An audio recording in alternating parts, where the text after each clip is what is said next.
No? Pagbubukas lang ng pinto, dito pa sa, yan, sasarang na tayo mga lalabs. Papabunot po tayo. Hindi po sumasakit na siya, kaya lang di naman sobrang sakit. 1 to 10. Gano'n. Parang araw-araw, bagya lang naman po ikirot, pero nung pansin ko, meron na siyang bukbuk. Okay. Oh, parang may bukbuk na siya sa ano. Check sa, na.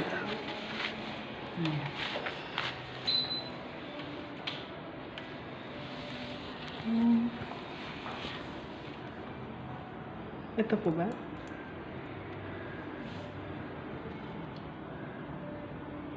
Ang galing. May ininom po silang gamot? Dati po meron, pagka talagang may time na sobrang kirot na siya. Ayan, tapos na po ako magpabunot.